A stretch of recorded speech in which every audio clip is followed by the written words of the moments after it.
merasa tenggorokannya nggak enak. Terus saya kan bilang, kalau baca-baca dari berita, itu harus banyak minum kan, supaya keluar di urin, dan cuci tangan lah, dan lain-lain sebagai sehat. Dia banyak minum, betul. Apalagi dia juga minum obat panas, karena badannya panas. Dia banyak minum. Tetapi dia bermasalah, ternyata paru-parunya tuh agak kerendam dengan entah itu air atau itu darah. Dari dokter internis di-refer ke dokter paru, karena protokolnya memang waktu itu begitu ya, pada waktu bulan Maret itu. Jadi dia harus foto toraks sama cek lab. Hasil dari foto toraks itu ada sedikit bintik-bintik rame, tapi dia tidak disarankan untuk dirawat di situ.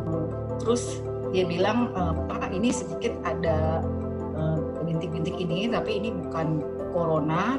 Dokternya bilang begitu, Bapak pulang aja, nanti setelah obatnya habis baru Bapak kembali. Saya membawa dia karena belum sembuh, saya membawa dia ke Rumah Sakit Royal Progress di Sunter, karena dekat dengan rumah kami di Tanjung Priok. Karena waktu itu IGD juga berlaku yang satu bed kosong, satu bed gitu loh, dan pasiennya ya ada. Jadi ya udah, saya harap maklum aja. Saya bawa dia ke Rumah Sakit Gading Pluit. Di situ Rumah Sakit Gading Pluit yang swasta yang cukup bagus menurut saya. IGD-nya tidak mau terima, tapi saya paksa. Kalau kita ke dokter internis lagi, nanti lama prosedurnya. Hasil scan toraks dibacakan kalau dia itu ada bronchopneumonia. Virusnya itu Graves opacity, nama virusnya, dan itu adalah ciri-ciri daripada virus COVID-19. Gading Pluit tidak menerima pasien COVID, jadi dia bilang, Ibu, Bapak, silakan cari sendiri rumah sakit rujukan, karena kami juga berusaha menelpon rumah sakit rujukan tapi tidak diangkat. Memang lagi bulan Maret itu memang lagi top-topnya ya untuk COVID-19. Jadi kami pergi cari rumah sakit tur lah istilahnya. Dari Rumah Sakit Gading Pluit saya ke Cempaka Putih. Cempaka Putih ditolak itu. Terus dari situ saya balik lagi ke RSPAD, dan berharap di RSPAD diterima, karena memang RSPAD itu salah satu rumah sakit rujukan. RSPAD ditolak. Dari RSPAD saya ke Rumah Sakit Fatmawati. Rumah Sakit Fatmawati ditolak. Dari Rumah Sakit Fatmawati saya ke Rumah Sakit Pertamina. Rumah Sakit Pertamina ditolak. Dari Rumah Sakit Pertamina saya ke Rumah Sakit Ben Hill, Angkatan Laut, ditolak juga. Dari Ben Hill saya mau pulang ke rumah, saya mampir ke Rumah Sakit Suryoso apa itu ditolak juga. Dari situ saya udah putus asa ya, cuman mereka bilang coba di Rumah Sakit Polri di Cawang atau di mana itu ya. Malam itu juga saya ke sana dan ditolak. Lalu kita telepon-teleponan antar teman, coba ke Wisma Atlet. Saya balik lagi ke Wisma Atlet. Wisma Atlet kamarnya ada, tapi dokter dari Wisma Atlet bilang kalau lihat dari hasil scan-nya, Bapak ini perlu oksigen. Oksigen itu hanya ada di lantai 1, dan kamar-kamar di atas itu hanya untuk pasien mandiri. Jadi tidak bisa. Melihat dari segi kesehatan, suami saya tidak boleh dirawat di Wisma Atlet. Dari Wisma Atlet kita pulang ke rumah. Kami berdoa, saya bilang, kamu bisa tahan nggak? Karena semua rumah sakit sudah menolak. Ya, dia bilang, dia bisa tahan. Lalu kami berdoa dan minta tunjuk Tuhan. Dokter itu bilang, di sini juga belum tentu diterima. Tapi saya bilang, coba tolonglah untuk suntik vitamin C atau suntik apa, karena dia kondisinya nggak bagus. Waktu itu saya tahu dia punya kadar oksigen itu 90%, itu tahunya di gading peluit yang pakai jari gitu. Makanya dia agak ngos-ngosan gitu jalannya. Sama dokter disuruh minum obat panas, karena kalau sampai di depan terus di scan temperaturnya panas, dia nggak boleh masuk. Jadi dia udah minum obat panas. Terus di situ kembali saya berterima kasih kepada Allianz, karena saya waktu itu nggak punya uang. Kartu ini berlaku nggak di sini? Oh bisa Bu diurus. Cepat diurus, selesai. Mereka kan selalu minta konfirmasi untuk biaya. Tapi Allianz tuh tidak pernah telepon, Bu biayanya udah segini itu. Jadi saya nggak stres gitu.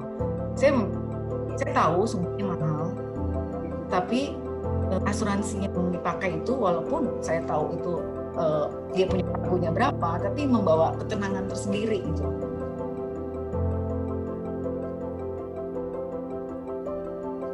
Itu benar-benar cashless, saya nggak perlu untuk gebrakan pertama tuh harus deposito gitu kan. Nah yang kedua itu memang kamarnya itu sesuai dengan pagunya ya, sesuai dengan apa yang tertera di polis gitu. Itu aja. Terus sama cek-cek pengurusan administrasinya juga itu cepat.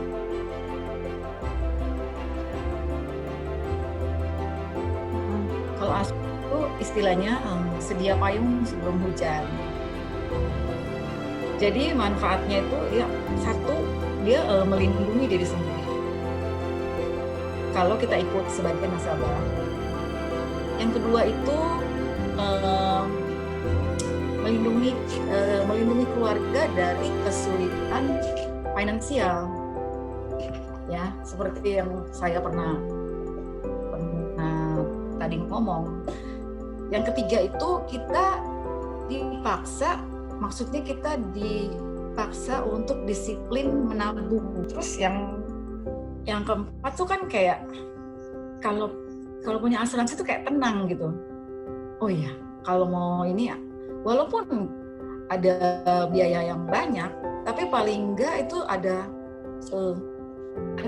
oke, tenang gitu loh.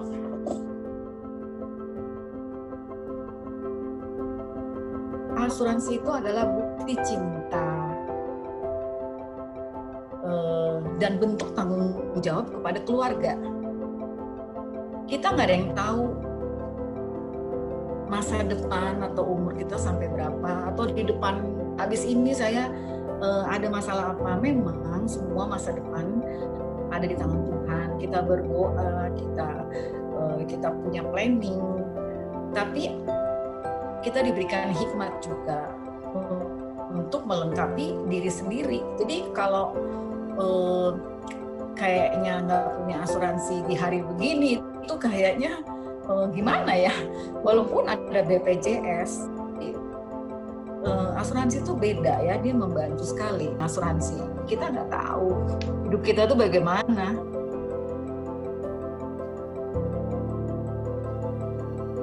Dia pergi pun tidak menyusahkan keluarga gitu. Ada sesuatu yang tinggal, yaitu bukti cintanya dia. Karena kita memang nggak, siapa sih yang mau nyangka tiba-tiba dia meninggal sebelumnya itu dalam keadaan sehat. Saya tuh suka upload di Facebook ya. Kami berjemur, kami ketawa-ketawa. Tapi siapa yang tahu kalau tiba-tiba 3 hari kemudian kan dia sudah koma. Gak ada yang tahu.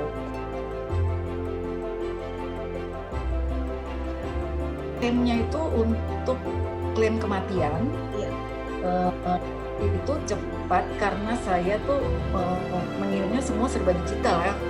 Ada iklannya gitu kan di email, kalau meninggal karena COVID akan mendapatkan pertanggungan senilai 50% dari uang tanggungan itu.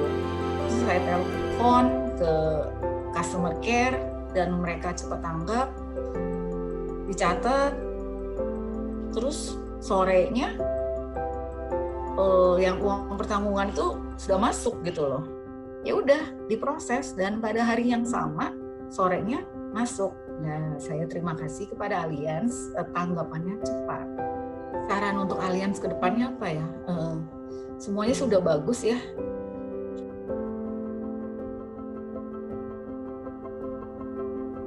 Oh, saya 8 deh.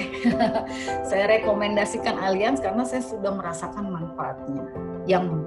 Yang benar gitu ya, cepat gitu lah ya. Saya bilang, nanti kalau teman-teman saya mau ikut Allianz saja.